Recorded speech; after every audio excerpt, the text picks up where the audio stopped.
ओम शांति। आप सभी को प्रजापिता ब्रह्मा कुमारी ईश्वरी विश्वविद्यालय उरई की ओर से सबको बहुत प्यार भरा स्नेह भरा दिल से प्रभु पिता की ओर से हार्दिक स्वागत है, अभिनंदन है।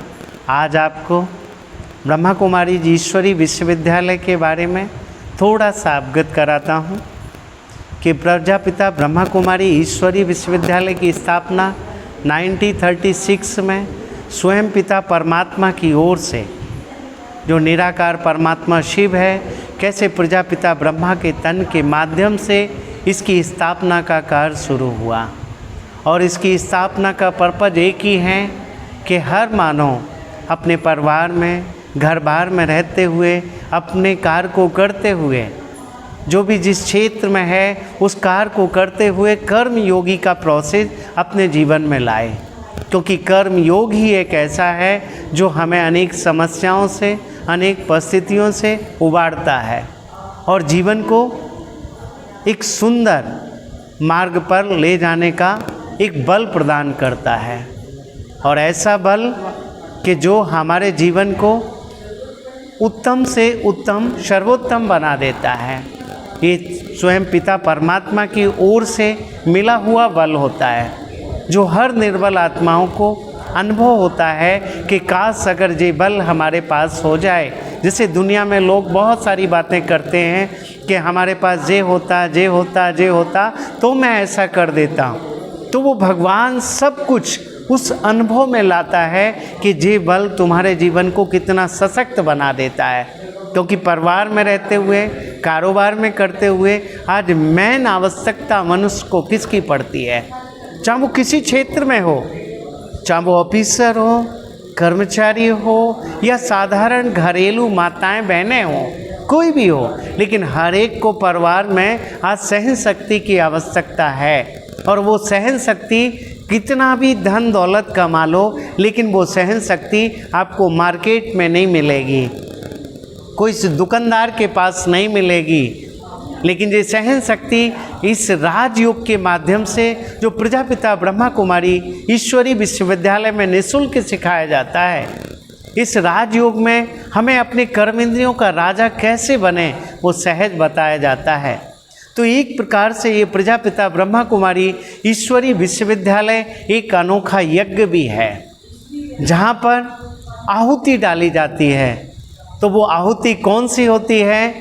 तो वो इसमें बहुत सहज सुंदर तरीके से बताया जाता है कि अभी तक हम जो आहुति डालते आए हैं, और वो आहुति तो हमने डाला ही है, उसका देखा भी है, लेकिन अब हमें जो आहुति डालना है तो वो आहुति का सिस्टम भी बताया जाता है। और यहाँ पर हमारे जो प्रोसेस पिता परमात्मा देता है, तो वो एक असाध्य रोग जो है मनुष्यों को, वो असाध्य रोग कैसे ख़त्म हो उसका सिस्टम बताता है। और वो असाध्य रोग कौन से हैं? जो डॉक्टर को भी हैं, ऑफिसर को भी हैं, घर के लोगों को भी हैं, छोटे बच्चों को, बड़ों को, बूढ़ों को, सबको जो असाध्य रोग हैं, उन असाध्य रोगों का नाम है मनोविकार। काम, क्रोध, लोभ, मोह, ईर्षा, नफरत, घृणा, छल, कपट, हेरा फेरी, आज हर मनुष्य आत्मा इस गिरफ्त में आ चुका है।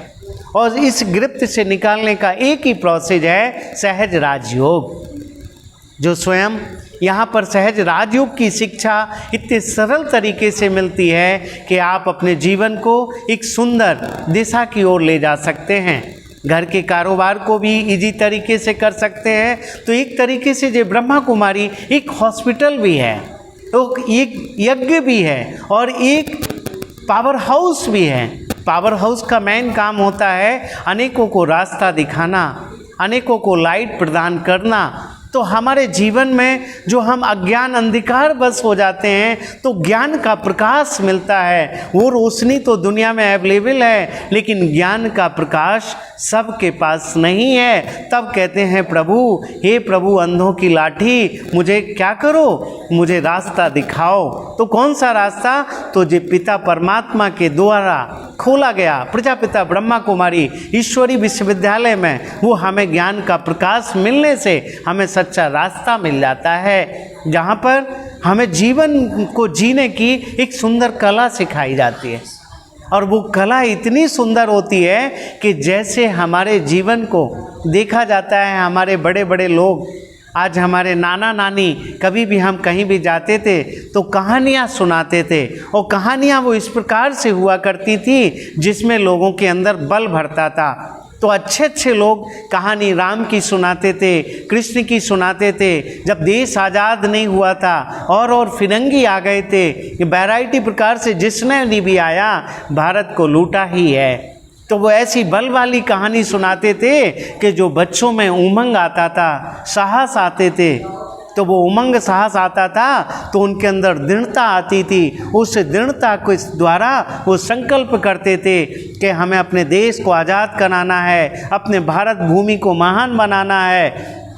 तो देखो कितने शहीद हो गए। वो भी किसी के बच्चे थे, वो भी किसी परिवार में रहते थे, कारोबार में रहते थे। तो इसी प्रकार से पिता परमात्मा जब आता है तो हमें हमारी ही कहानी सुनाता है। और वो कहानी का क्या नाम है जो आज भी हम स्कूलों में गाते हैं? क्या गाते हैं? वो भारत देश था मेरा, जहाँ सोने की चिड़िया करती थी बसेरा, जहाँ डाल डाल पर सोने की चिड़िया करती थी बसेरा। वो भारत के बारे में बताता है कि आज भी लोग कहते हैं भारत भाग्य विधाता। तो भारत भाग्य विधाता किस विधि से बनता है? क्यों? क्योंकि स्वयं जो भाग्य विधाता है वो परमात्मा भारत में भी आता है, और भारत में ही आने का उसका एक कब समय होता है, उस समय की यहाँ पर पहचान दी जाती है। तो वो समय कौन सा होता है? कहा गया है कि जब जब होए धर्म की हानि, बाढ़ई असुर अधम अपमानी, तब तब प्रभु ले मनुष्य शरीरा। तो वो मनुष्य शरीर का आधार लेता है जिसका नाम प्रजापिता ब्रह्मा रखता है। तो वो ऐसे ही समय पर आता है जब पापाचार, दुराचार, अत्याचार का बोलबाला होता है। कोई भी जब सुखी नहीं रहता है, सब दुखी हो जाते हैं। एक तरफ से सारा संसार दुख में हो जाता है, जिसको लोग गा गा कर सुनाते हैं, देख तेरे संसार की हालत क्या हो गई भगवान, कितना बदल गया इंसान। तो ऐसा सुंदर अवसर यहाँ पर ब्रह्मा कुमारी ईश्वरी विश्वविद्यालय में सहज राजयोग के माध्यम से आपको मिलता है। तो ये ब्रह्मा कुमारी ईश्वरी विश्वविद्यालय भारत के 146 देशों में है, और यहाँ पर निःशुल्क राजयोग की शिक्षा दी जाती है। चित्रों के माध्यम से, चित्र प्रदर्शनी के माध्यम से हम सबको जानने को मिलता है कि हम कौन हैं, कहाँ से आए हैं, कहाँ को जाना है, क्या मेरी मंजिल, क्या ठिकाना है, ये बताने का काम स्वयं पिता परमात्मा एक सुंदर तरीके से करता है। तो हम सबको आपको हार्दिक निमंत्रण करते हैं, आमंत्रण करते हैं कि आप सबको इसका 7 डे कोर्स करना चाहिए। उस 7 डे के कोर्स में आपको सारी पहचान मिलेगी जो हम आपको समय प्रति समय बताते रहेंगे।